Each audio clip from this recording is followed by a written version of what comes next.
Hey there, got a little helpful how-to.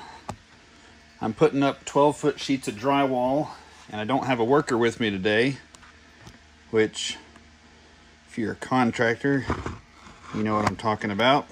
It is hard to find good work. So I'm trying to get this camera at the right angle so you can kind of see what I'm doing. All of what I'm doing. And it's going to be as good, I think, as we're going to get.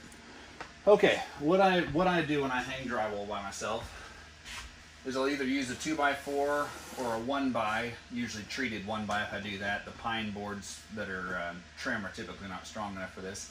But a 2x4 works the best. Screw it into a stud 48 inches or so over so that you don't get in the way of your sheet of drywall that you're putting in. And I like to put it more or less out to one side or the other. And I leave the long end back so that you've got more of a lever over here and less pressure on this side. If you turn it the other direction, you're going to bend your screws or rip it out of the ceiling, potentially. So this gives it the best chance of not tearing out of the ceiling. Make sure you get it centered in the stud, or in the rafter rather, when you screw these in. Got one over here. And then on the far end, if you can either screw a board to the wall. Sheet of drywall is trying to run away on me.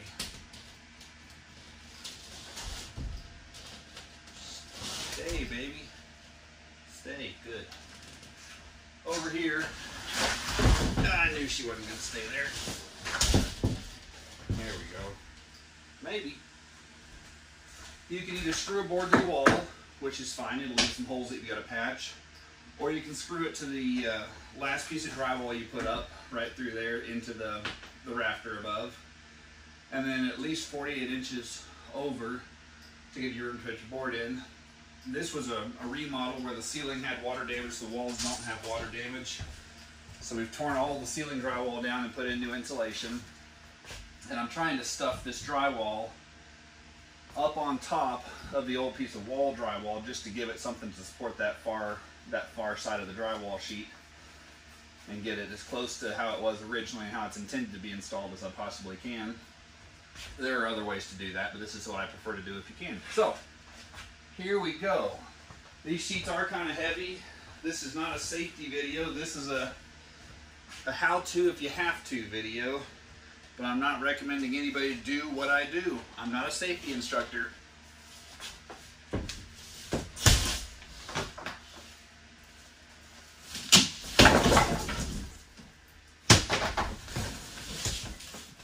Now I need to decide if I'm going to edit that out of the video or if I'm going to show you. I think I'll show you. I think I'll explain to you why that just happened.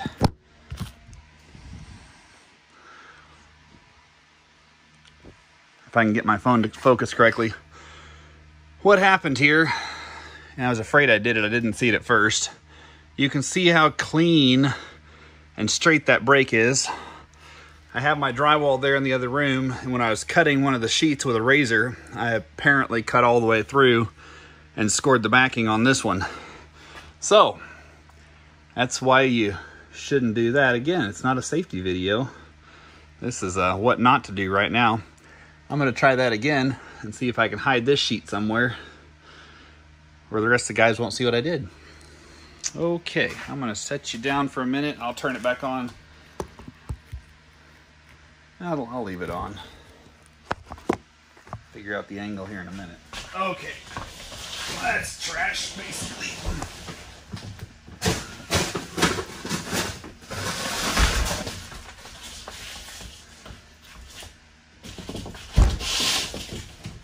I'll use it somewhere. It's a pretty good location, I think. Okay, take two with a sheet that hasn't been scored.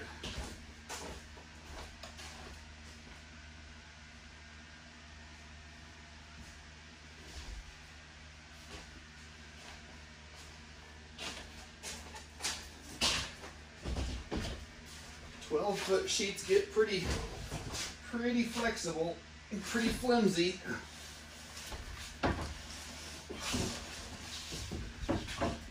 even if they're not scored, you can still break these things somewhat easily if you start bouncing them around.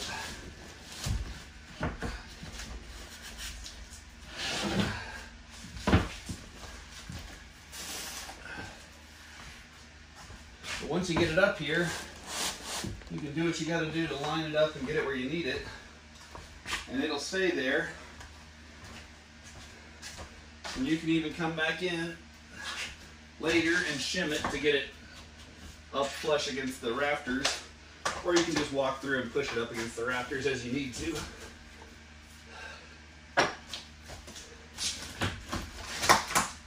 Okay, let's see here. I'm still gonna need to do that.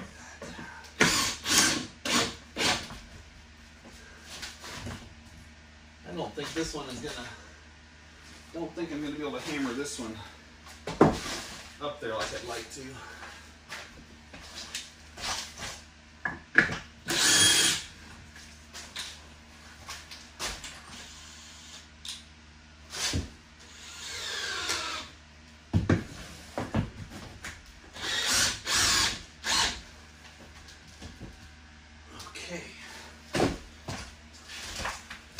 Try to hammer this thing home a little bit.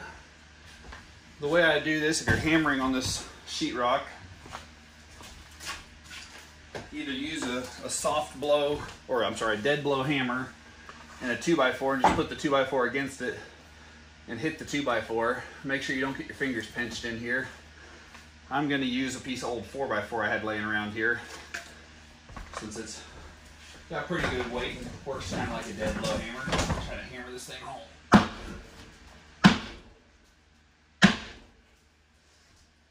I don't have my mask on. That's just because I'm trying to be as clear and understandable as I can.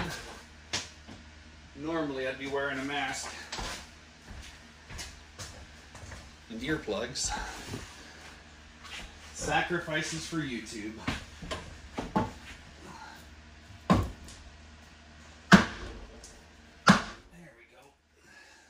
I think that did it.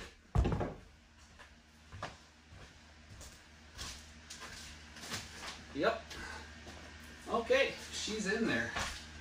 Get her lined up with the sheet next to her, and we'll call it ready to put some screws in. There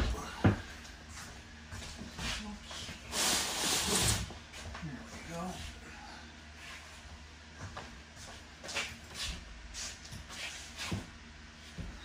Okay. This is my favorite drywall drill. I've got a lot of different ones. This is the, see if I can put it where you all can see it without putting a screw in my arm. DCF620 collated screw gun for drywall specifically. This thing really works well if you're doing this alone. Of course, it also helps if you have a battery that's not dead, which this one is dead. Okay.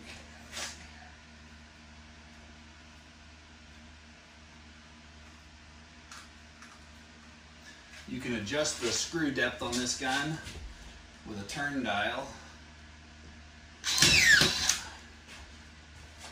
Get a new battery.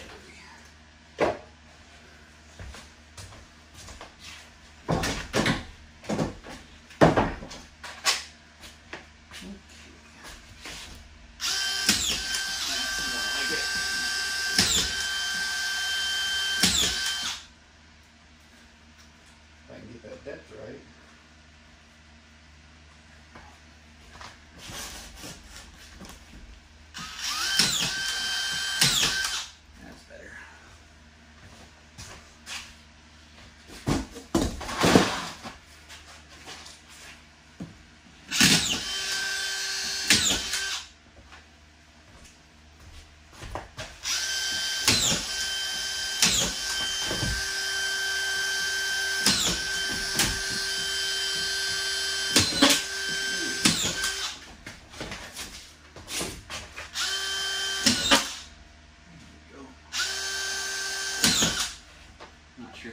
or not.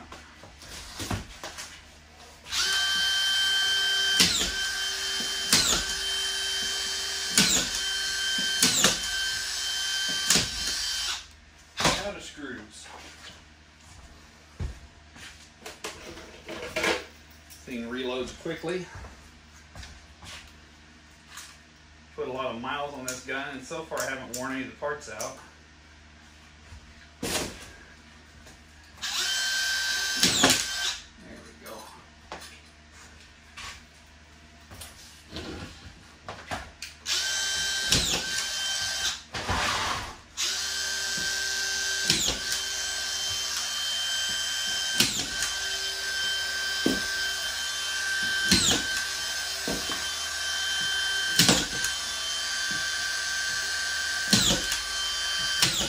If any of your screws don't sink, you can pop that nose off and finish them. Not sure if that one hit a stud. Okay. Rafter, not a stud. Okay. That's really about all there is to it though. If you're putting up drywall yourself, collated screw gun is going to help a lot. And a little bit of know-how.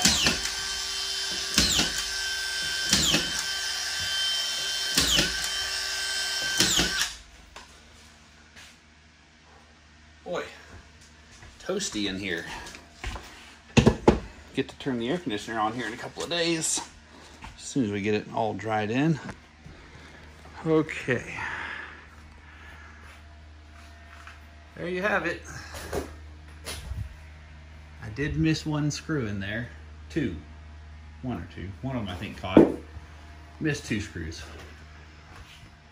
But I got plenty of extra in there. So that's really all it is. And this one, I leave it hanging off the ceiling a couple of inches to give room to maneuver the drywall around. You can also, once you get the boards in here, you can either put a shim in that gap and use that to pull the drywall up, or you can just tighten your screw once the drywall's in here. Tighten all these screws down, that'll clamp it up against the rafters. I don't find that you need to do that very often, but sometimes it is helpful. All right, thanks for watching, and I'll see if I can find an excuse to make a few more videos for you all. This is another tool I'm going to try to review later. I've had this one for quite a few years now, I think. No, I've had one of these for a while. I'm not sure how long I've had this specific one. The DCS620 Drywall cutout tool, or drywall router. It really does an amazing job and does it very quickly, and does a pretty good job not stirring up the dust too awful much. So that's another tool that I'll try to make a video when we get ready to go around this light fixture later on. All right, thanks for watching.